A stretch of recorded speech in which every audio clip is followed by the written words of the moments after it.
We don't have to be enemies. Let me change your mind. Hello everyone, it's Ranger64, and welcome back to another League of Legends lore reading video. Today, we will be reading the biography of Renata Glasc, the Chem-Baroness. Renata Glasc rose from the ashes of her childhood home with nothing but her name and her parents' ecumenical research. In the decades since, she has become Zaun's wealthiest Chem Baron, a business magnated who built her power by tying everyone's interests to her own. Work with her and be rewarded beyond measure. Work against her and live to regret it. But everyone comes to her side. Eventually. Life had not always been good to Renata Glasc. Her parents were brilliant alchemists, focused on innovations for the healing arts, dedicated to their work and their community in Zaun. They gave their care and their cures to anyone in need, regardless of whatever their parents could afford. Renata grew up accustomed to going to bed hungry, resentful of her parents' ideology, yet powerless to change her circumstances. She dreamt of the ships that sailed through Piltover's Sungate, imagining herself taking the wheel and steering herself into a new life in a new direction, towards the riches of the world. When she was old enough to join the family business, it was quickly discerned that Renata Glasc had no aptitude to alchemy. She did, however, have ideas about turning a profit. In her first sales pitch, Renata convinced her parents that they wouldn't need to ask anything more than people could give, if they started treating wealthier Zaunites with loyal patience, extolling the Glasc's talents to their betters. Their charity work was soon paid for by the rates Renata set for the rich. Instead of living comfortably, however, the Glasc spent that money developing a highly refined chemtech formula to extend the lives of their sickness patients.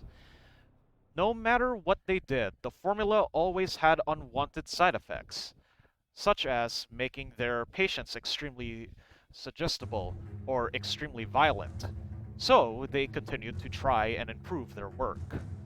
Only Renata, bitter at what her parents chose to do with the money she had earned for them, wondered if the formula could be useful as it is.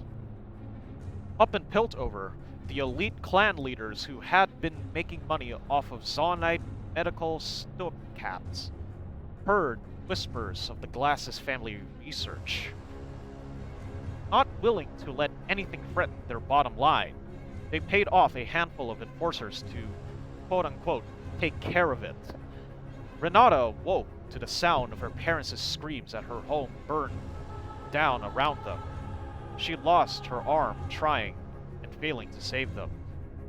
With only her family name and the scraps of research that survived the fire, Renata swore to avoid her parents' mistake of thankfulness.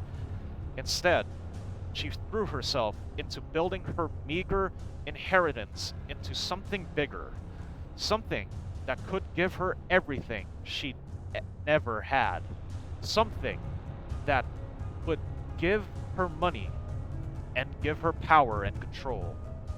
Most importantly, give her an empire.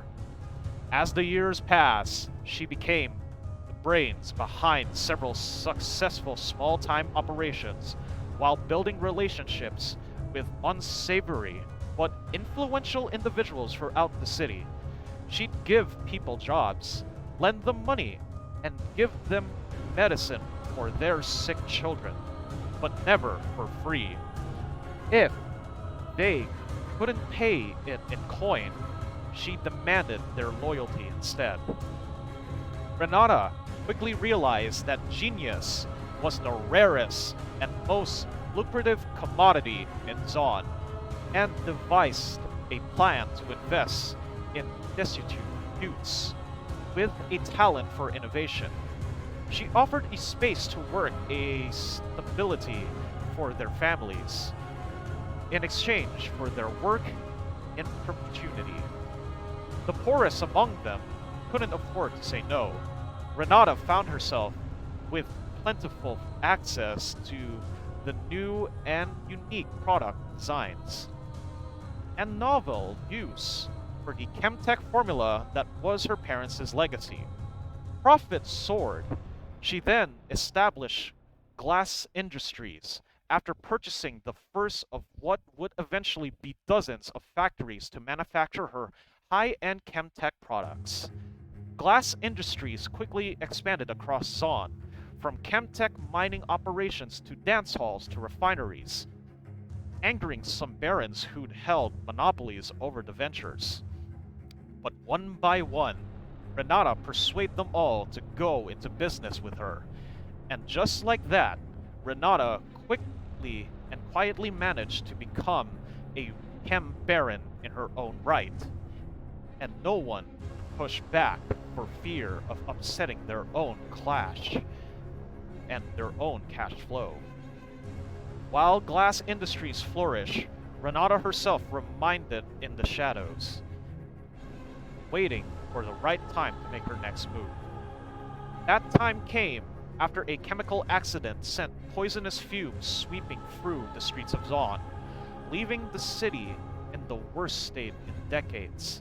Amidst the noxious gray clouds, Glass Industries offered basic breathers and replacement filters to everyone in the city, for free.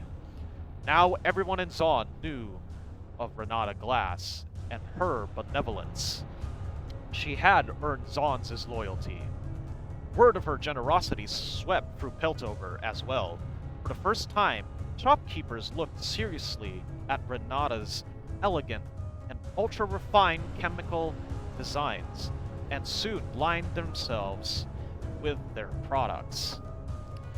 Now, every fashionable Piltover owns at least one Glass Industries product, and the wealthiest among them buy to sit beside Renata at novelty glasses and the opera houses.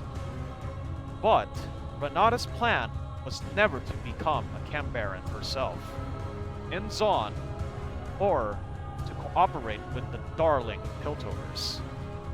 Now, she aims to take over Piltover's source of financial power for herself, the Sun Gate.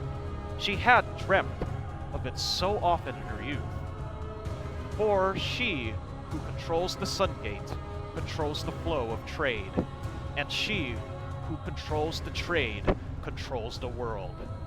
With a secret cache of her parents' chemical Chemtech formula embedded in every glass product in both Piltover and Zon, ready to be released at her command, side effects and all. It is only a matter of time before everyone works for Renata Glasc.